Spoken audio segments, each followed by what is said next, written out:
여러분들 이 노래 기억하시죠? 어머님은 짜장면이 싫다고 하셨어. 어머님은 짜장면이 싫다고 하셨어. 어머니는 짜장면을 싫다고 하셨어. 가사 속에 담겨있는 부모님의 애틋한 사랑, 가슴 아린 이야기, 항상 남는 것만 드시고 난 먼저 먹었다 하면서 거짓말하던 부모님의 모습들, 많은 분들이 떠올리면서 공감할 수 있겠죠. 여기엔 감동 파괴 버전도 있었지만요. 어머니는 짜장면이 싫다고 하셨어. 쿠폰으로는 탕수육을 혼자만 드셨어. 뭐 이런 거요. 생활 수준이 비교도 안 되게 올라간 지금은 먼 과거의 이야기 같죠. 하지만 부모님이 사주신 짜장면보다 훨씬 더 맛있는 짜장면이 있죠. 바로 당구장에서 죽방 치고 먹는 짜장면. 특히 이겼다고 확신하는 순간 짜장면을 시키는 그 통쾌한 기분. 이건 불문율이자 전통의 법칙이 아닐까 합니다. 지금은 찾아보기 어려운 광경이지만 과거 매캐한 담배 연기 속에서 짜장면 시키신 분 하고 외치는 소리 많이들 기억하실 겁니다. 그렇습니다. 인터넷도 없던 시절부터 한국의 배달 문화는 타의 추종을 불허했습니다. 그 중심에 서 있는 게 짜장면. 집을 이사하고 나서 제일 먼저 찾는 건 동네 반점의 전단지. 그리고 짜장면을 함께 시켜 먹을 때 그 사람의 인성을 알 수 있다는 짜장면 심리학까지 있었죠. 꼭 탕수육하고 군만두부터 덜어서 자기 그릇에다가 묻어놓는 놈. 흔히 짜장면을 중화요리라고 하고 중국의 작장면이 기원이라고 하지만 원래의 형태도 찾아볼 수 없을 만큼 현지화를 넘어 한국에서 재창조된 음식입니다. 해외에서도 짜장면 하면 한류 음식, 한식으로 분류하고 있으니까요. 이런 점은 일본의 라멘이나 나가사키 짬뽕과도 유사한 발전 형태죠. 일본에서 라멘을 중화요리로 분류하고 기원이 중국이라고 하지만 원형은 찾아볼 수 없을 만큼 완벽하게 현지화되고 새롭게 탄생한 음식이니까요. 물론 라멘은 워낙 산으로 가버리긴 했지만 오늘은 이런 짜장면에 얽힌 내용을 풀어보려고 합니다. 먼저 스마트폰이나 배달앱도 없던 시절, 이미 한 세대 전에 한국의 배달 문화에 푹 빠졌던 외국인의 이야기부터 들어보시겠습니다. 한국의 배달 문화가 세계 최고라는 건 한국에 와 본 외국인들은 누구나 인정할 거예요. 배달앱 하나만 있으면 24시간 어떤 음식이라도 취향대로 골라 먹을 수 있는 건 너무 행복한 고민이니까요. 하지만 이미 15년 전에도 스마트폰이 뭔지 상상도 못하던 시절에도 차원이 다른 배달 문화가 한국에 있었다는 걸 모르는 사람들이 많은 것 같네요. 난 일 때문에 한국으로 오고 나서 한동안 음식이 안 맞아 고생했어요. 한국 직원들이 안내한 곳이나 한국에 오래 있던 외국인 동료들이 안내한 곳도 내 입에는 너무 안 맞았답니다. 특히 쌀밥에 반찬을 먹는다는 개념이 적응 안 되어 너무 힘들었죠. 지금은 서구권 입맛에도 맞는 다양한 음식들이 많이 있지만 그때는 이태원 등 몇몇 장소를 제외하면 입에 맞는 음식점이 많지 않았어요. 일을 하다 점심을 먹을 때가 되면 스트레스를 받았답니다. 스테이크를 파는 곳도 대부분 조리법과 고기 부위가 달라서 그런지 뭔가 빠진 느낌이 들었고요. 그런데 가끔 한국인 직원들이 나가지 않고 안에서 점심 식사를 할 때는 너무 신기한 광경을 볼 수 있었어요. 아주머니가 철판으로 된 큰 쟁반을 여러 개 쌓아 올려 머리에 이고 오는 모습은 서커스를 보는 것 같았죠? 전화 한 통만 하면 저렇게 식사를 가져다 준다는 개념에 큰 충격을 받았거든요. 유럽에서도 간혹 차이나 레스토랑에서 패스트푸드 형태로 만들어 놓으면 직접 가 픽업하는 경우는 있었지만 한국처럼 식당에서 먹는 것 같이 쟁반 채로 가져다 주는 모습은 상상을 못했거든요. 한국 직원들이 주문하는 음식 중 양손에 철가방을 들고 가져오던 것이 있었어요. 바로 짜장면이었죠. 외국인 팀원들도 함께 어울려서 먹는 걸 봤는데 난 새까만 모습부터 너무 거부감 들고 비위가 상해 함께 먹자는 걸 거절했었답니다. 도저히 입에 못 넣을 것 같았거든요. 그렇게 한국에 온 지 2달 만에 5kg나 빠질 정도로 먹는 것에 대한 스트레스를 많이 받고 있었죠. 나름 밥과 한식에 적응해 보려고 했지만 누구나 다 좋아하는 갈비나 삼겹살 정도를 제외하면 어떤 것도 입맛에 잘 맞지 않아 힘들었답니다. 그렇다고 하루 세끼 전부 갈비와 삼겹살만 구워 먹을 수는 없으니까요.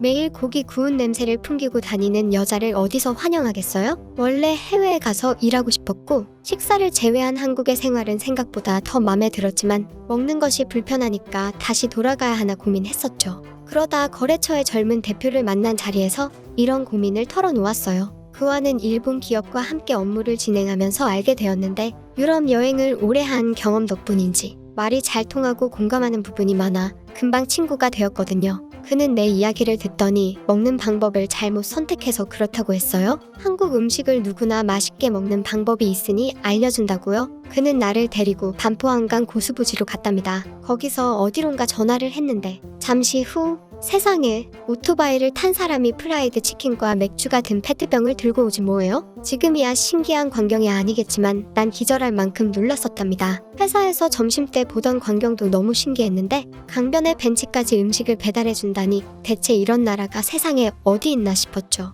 선선한 강바람을 맞으며 벤치에 앉아 즐거운 분위기에서 먹은 프라이드 치킨은 너무 바삭거리고 맛있었어요.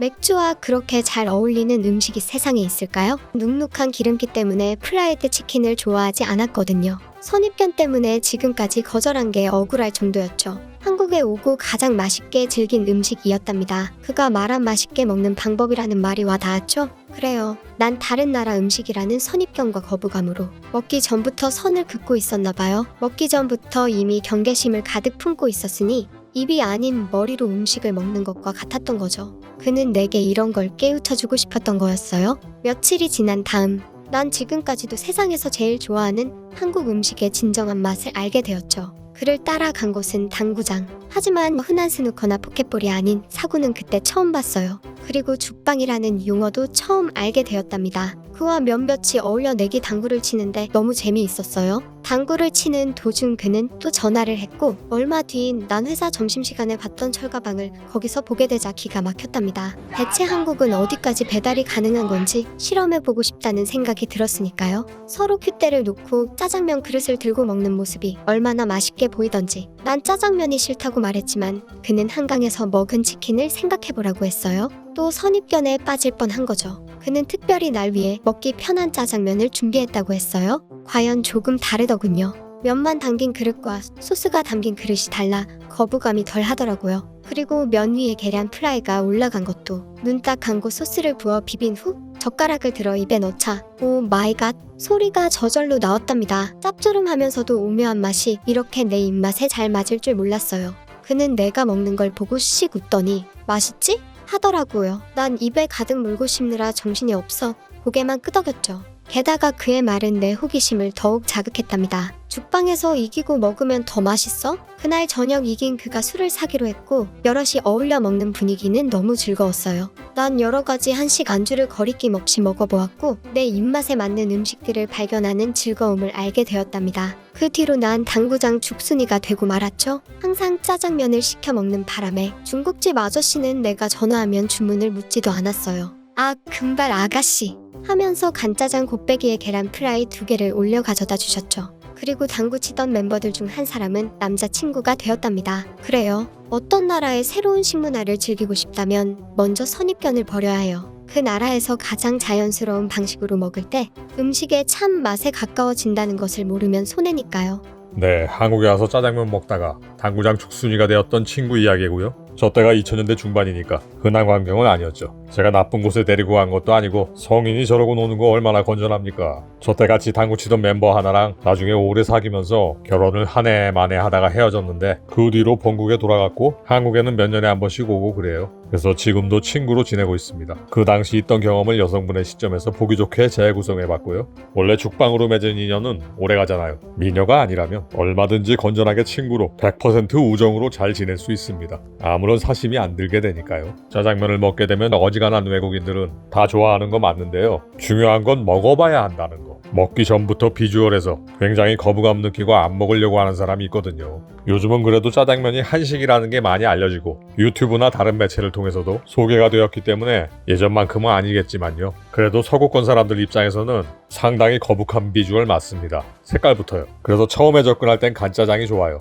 왜냐면 거무죽죽한 소스가 따로 있으니까. 면이 눈에 보이고 계란 프라이도 올라가 있으니까 훨씬 거부감이 덜하게 되죠. 지금은 말할 것도 없지만 한국은 원래 배달의 민족이었어요. 우리 아주 어릴 때 생각해보세요. 그때도 짜장면 한 그릇 다 배달해줬어요. 또 사무실 근처의 백반집들, 아주머니들이 머리에 쟁반 몇 개씩 이고 돌아다니는 거 뭐 신기한 일도 아니잖아요. 앱을 쓰면서 좀 더 편리해졌고 온라인화된 것뿐이지 오래전부터 음식 주문하면 배달 전단지는 물론이고 따로 책자들이 있었잖아요. 아마 기억나는 배달 책자들 있을 거예요.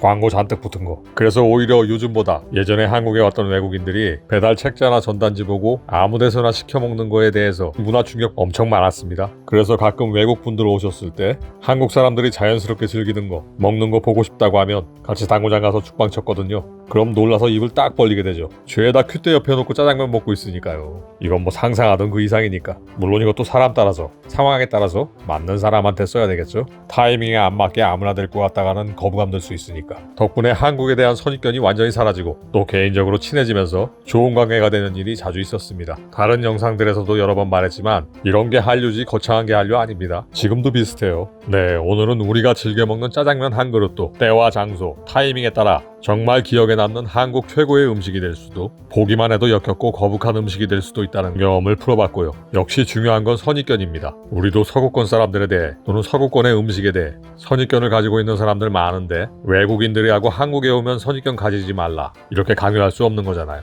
그래서 한식과 한류를 알게 해주는 것도 중요하지만 그보다 먼저 선입견을 걷어내주는 게 더욱 중요하다는 말씀을 드리고 싶었습니다. 타이밍이 맞으면 고작 짜장면 한 그릇이, 죽방 한 게임이 얼마든지 한국에서만 누릴 수 있는 즐거움을 만들어줄 수 있다는 것. 한류는 거창한 것이 아니라 우리의 생활 속에 있는 것들을 어떤 타이밍에 맞춰 느끼게 해줄 수 있느냐가 중요하다는 것 꼭 기억해 주셨으면 합니다. 영상이 재미있었다면 구독과 좋아요, 영상이 정말로 마음에 들었다면 슈퍼땡스를 통해 후원해 주셔도 감사히 받겠습니다. 슈퍼땡스를 후원하는 방법은 지금 화면에 나오는 대로 내용을 참조하셔서 직접 후원할 금액을 선택하실 수 있습니다. 슈퍼땡스로 후원된 금액은 전액 어려운 이웃들을 위해 기부할 예정입니다.